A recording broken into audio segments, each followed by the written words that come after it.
Hello and welcome to Innovate Leader Podcast. This is a platform where I share tips and ideas that could trigger your perspective as a leader.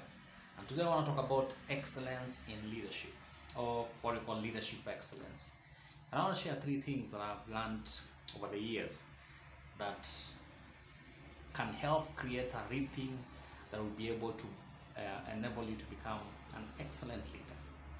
And I call it DICH, DCH. And D stands for discipline. And there are various things around discipline that we can talk about, but I want to talk about three key areas in discipline.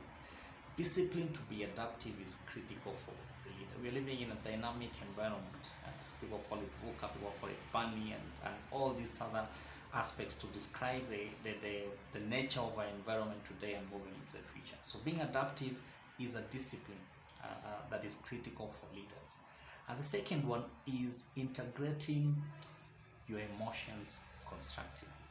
The discipline to integrate our emotions constructively is very critical. In other forums, I talk about it in form of a LALI framework. How do we look?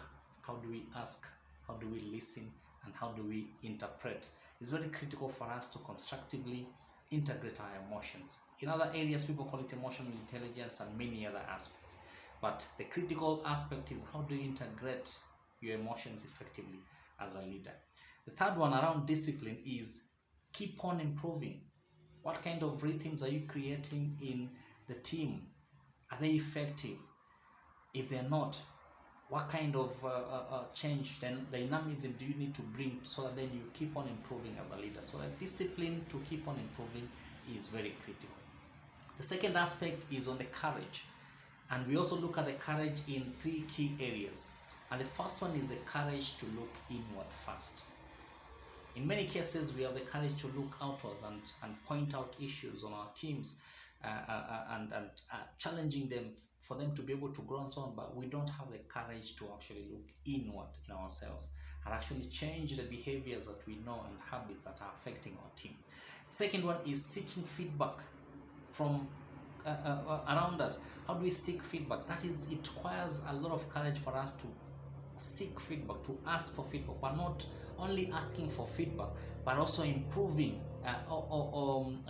making effort to improve in the areas that we have been told that are affecting others around us. And the other courage is courage to venture into uncharted spaces. And I know as leaders we are very we say that we're innovative.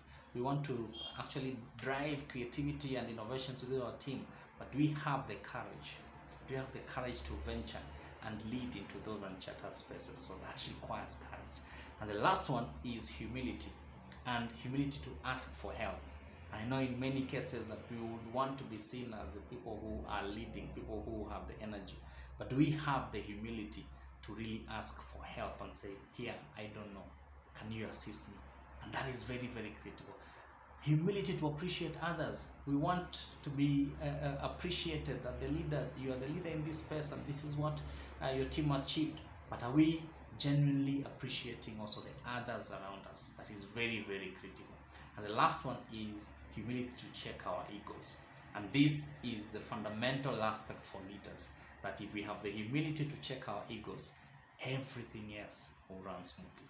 So these are the three areas for me that I think that if you start practicing and if you are intentional around them, it can really improve in terms of your excellence in leadership. So thank you very much. I hope I've added value to you. My name is Gilbert Angana. I'm a leadership and organizational behavior coach and consultant and the CEO of Ascent Leadership Group. Thank you.